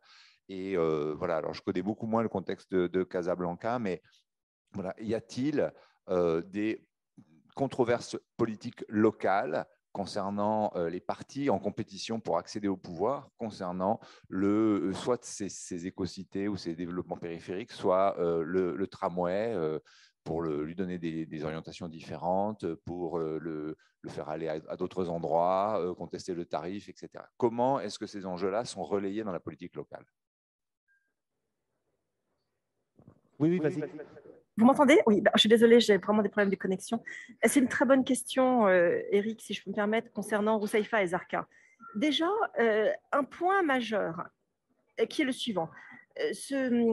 La ville nouvelle a été annoncée en novembre 2021 et vous avez des articles donc, dans le RAD, El Destour ou RAI en février 2022. Et puis, il a été décidé de ne plus en parler. Et même lors de nos 12 jours de réunion, nous avons plutôt consacré le travail à un master plan général pour l'Est d'Amman, des outils pour favoriser la participation du secteur privé et en revanche, des projets très concrets. Donc, par exemple, une transfer station additionnelle près de Rabaoui qui pourra servir également à Zarqa, ou bien le BRT et le lien entre Amman et Zarqa. Donc, on ne s'occupe que de politiques à l'échelle métropolitaine qui n'engage pas directement la vie des municipalités elles-mêmes, mais du ministère du développement local d'une part. Et deuxièmement, il n'y a aucune consultation, il y a même une sorte de secret parce que l'enjeu est financier, étant donné qu'il y a évidemment très peu de bailleurs qui sont prêts à investir dans ce projet pour le moment. En tout cas, ce n'est pas le sujet. Mais c'est un des points majeurs. Par exemple, si on prend Rousseifa, Rousseifa est une ville de 600 000 habitants particulièrement pauvre qui se trouve entre Amman et Zarqa. Le BRT actuel la bypasse complètement, la contourne complètement. Voilà de quoi on parle quand on parle d'intégration, de transport et de. C'est un énorme problème à l'échelle métropolitaine pour ses habitants. Il y a juste un travail sur le Pepsi Pool. Donc, il y avait des piles de phosphate qui ont été laissées à l'abandon depuis 30 ans et une piscine d'eau très polluée. Donc, il n'y a que des projets très techniques, mais il n'y a pas, et c'est un des problèmes, de discussion, de débat national et de réflexion. Et quel est l'enjeu en fait?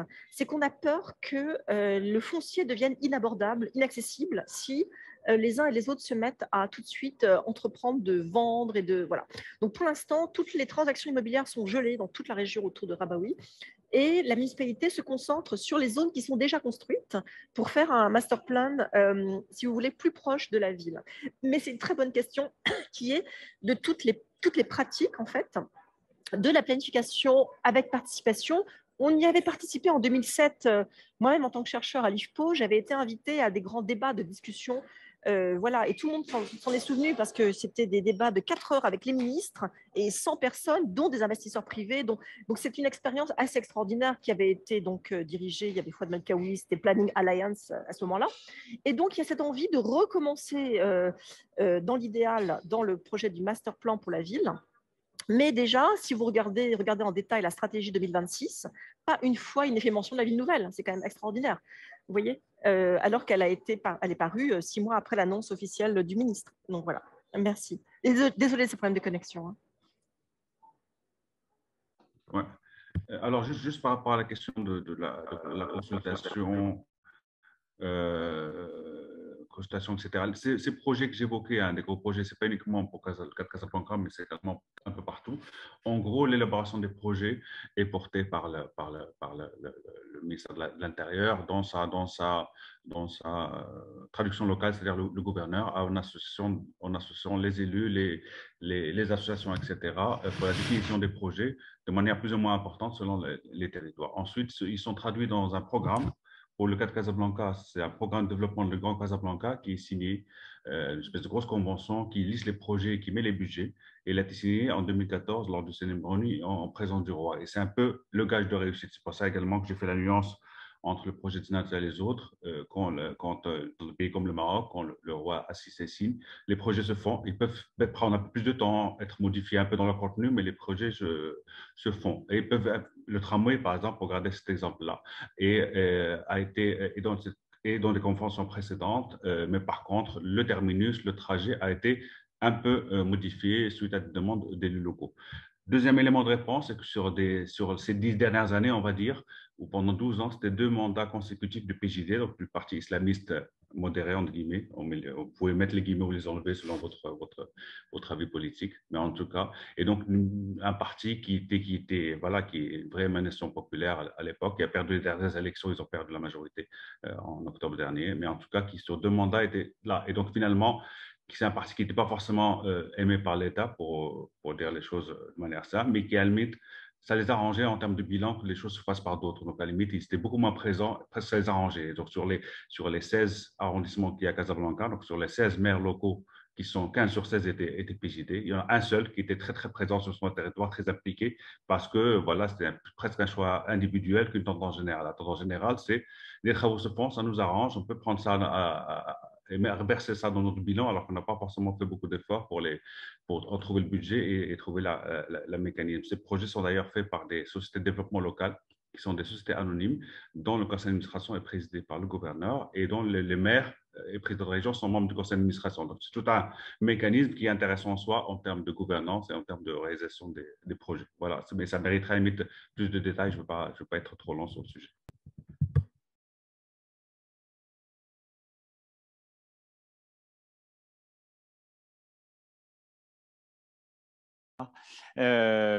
Concernant, déjà je dirais que je ne crois pas que la concertation à Oman ait mis à l'écart des zones de contestation. Ce n'est pas tellement dans la logique du sultan qui est plutôt, quand il y a eu contestation, d'essayer après de réconcilier ou d'acheter, selon ce qu'on veut, les zones. En plus, la contestation a eu lieu principalement à Sourar. Et elle fait partie, alors je n'ai pas un comptage précis, mais il me semble que les ateliers de Tanfiz, de cet ensemble d'ateliers, il y en avait au moins un dans chaque chef-lieu de gouvernorat. Donc, je ne pense pas qu'on puisse y voir ni la mise à l'écart, ni au contraire. Après, je n'ai pas le détail exact de qui participait, des citoyens qui ont le temps, sachant que quand on est fonctionnaire à Oman, on a souvent un peu de temps quand même dans la journée, ce qui est très bien pour faire des recherches, mais bon, voilà. Et concernant Salalah proprement dit, je ne crois pas qu'il y ait une grande différence entre l'évolution de Salalah et les autres agglomérations, puisque l'agglomération s'est étalée, étendue, comme on veut, qu'il y a peut-être le même phénomène qui... Enfin, j'ai l'impression qu'à Oman, mais sans doute ce n'est pas le seul endroit, l'aspect, ces gated communities, ou ces complexes touristiques intégrés. À chaque fois, il y a l'aspect touristique et l'aspect urbain plus ou moins durable qui vont ensemble. Peut-être que le problème, c'est que, c'est peut-être pas propre à Oman, mais que ça évacue parfois de la population qui était là. Comme on est quand même à Oman et qu'il y a un souci qui me semble profond, enfin d'un minimum d'adhésion de la population, on n'est pas chez les brutes, quoi. Et donc, quand il y a une population locale, on va la reloger et on va peut-être soigner là où on la reloge. Non, on va quand même la reloger à l'écart, ce qui veut dire que malgré tous les efforts qu'on aura fait, peut-être qu'on peut créer du mécontentement. Et puis, c'est clair aussi qu'on privatise des espaces, clairement du littoral. Par exemple, ça, on a ça à Salalah, c'est assez net. Tout le littoral est progressivement privatisé. On a ça à l'est de Mascate, tout le littoral est privatisé au profit d'aménagements dits durables qui respectent soi-disant l'environnement, qui seront éco-friendly, tout ce qu'on veut, mais qui évidemment vont laisser ça. Et là, évidemment, il n'y a pas de débat sur place. Enfin, en tous les cas, pas que j'ai repéré. Il y a des formes de contestation light, graffiti sur les murs, ce genre de choses. Voilà, bon, faut peut-être que je passe donc au Liban. Ah oui, ça marche. Pour répondre, donc je suis Alix, donc je travaille avec Eric sur l'électricité. Pour répondre notamment à votre première question sur la question de comment les ENR, les énergies renouvelables, peuvent déstabiliser le réseau, la question, en tout cas à l'échelle, enfin pour ce qui est des projets de grande échelle, moi là je parle vraiment du cas du Liban, les projets peinent à émerger. Depuis à peu près une dizaine d'années, il y a des projets tant solaires que éoliens qui peinent à émerger pour diverses raisons juridiques, politiques, technique, mais plutôt politique. Donc, la question se pose peu. Mais certes, en effet, le réseau de transmission au Liban est assez faible et doit donc être réadapté s'il y a une production renouvelable importante qui est développée dans les années à venir. C'est une question qui se pose actuellement et que d'ailleurs plusieurs personnes au sein d'EDL commencent à faire émerger, enfin font émerger depuis plusieurs années. Mais par contre, c'est plutôt à l'échelle individuelle ou locale que la question se pose, dans le sens où les énergies renouvelables, comme l'a dit Eric, se développent beaucoup dans le secteur industriel, commercial, quelque peu à l'échelle aussi municipale et surtout et aussi de manière un peu plus marginale au niveau résidentiel. Et là, donc, on voit ces systèmes qui florissent, notamment avec la crise qui explose en fait depuis 2 ans. On voit vraiment les systèmes photovoltaïques qui explosent sur l'ensemble du territoire libanais. Donc ces systèmes de petite taille, finalement, comparés à la production nationale, ne viennent pas complètement déstabiliser le réseau conventionnel d'électricité. Ça reste une part encore assez marginale de la production globale. Par contre, ça pose quand même deux questions. D'une part, une question plutôt économique, qui est que ce sont les consommateurs les plus aisés et aussi le secteur industriel qui installe ces systèmes et donc se coupe plus ou moins du réseau. Et donc, ce sont aussi ces personnes qui payent le tarif d'électricité le plus élevé. Donc, il y a un problème d'équilibre budgétaire sur le long terme, en fait, qui peut se poser. Et ça pose aussi une question plus politique qui est de soit ces consommateurs individuels, soit aussi, on voit de plus en plus à l'échelle municipale, des systèmes locaux qui ne sont pas légaux. Qui sont, en fait, les municipalités n'ont pas le droit de fournir l'électricité, mais le font de facto. Donc là, ça pose aussi une question politique de s'autonomiser par rapport à ce réseau national. Même si pour l'instant, c'est quelque chose d'émergent, ça pose cette question du projet politique autour du réseau conventionnel. Je ne sais pas si tu...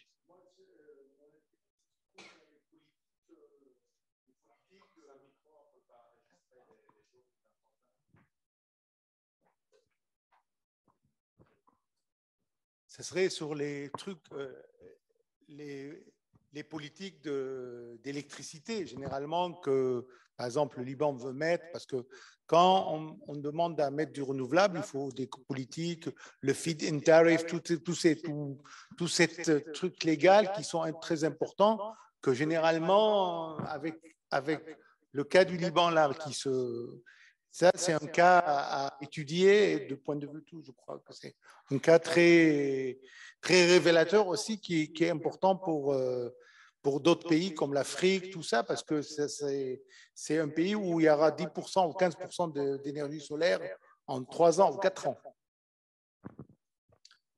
Donc, si je peux me permettre, d'une part, d'abord de rebondir sur cette discussion, c'est vrai que en fait, le Liban a mis en place des instruments de revente par les consommateurs. Donc, ce n'est pas du feed-in tariff, mais c'est du net metering, etc. Donc, ce qui permet que les surplus produits par les autoproducteurs sont renvoyés dans le réseau. Et finalement, l'outil existe. C'est plutôt un problème aujourd'hui de mise en œuvre avec une forme de réticence ou d'incompétence ou de manque de moyens de la part de l'opérateur national qui résiste à ça.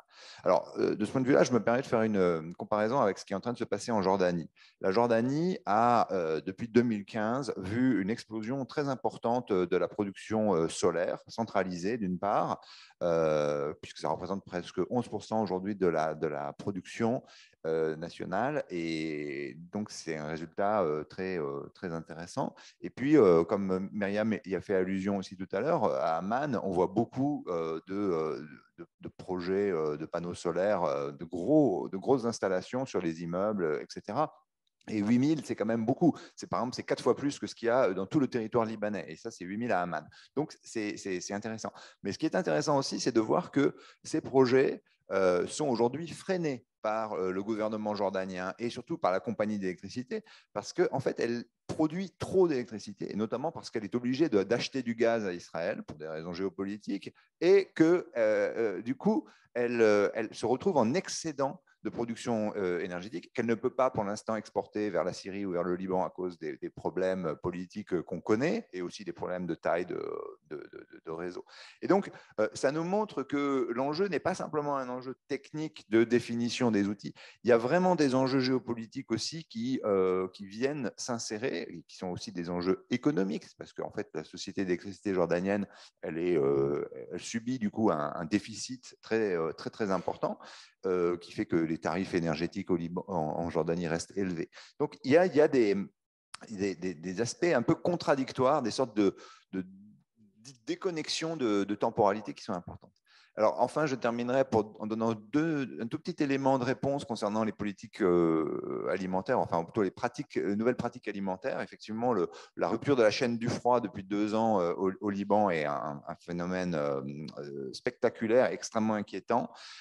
C'est vrai d'ailleurs aussi pour les hôpitaux et dans le contexte du Covid, pour les vaccins, par exemple, ça a été un vrai problème.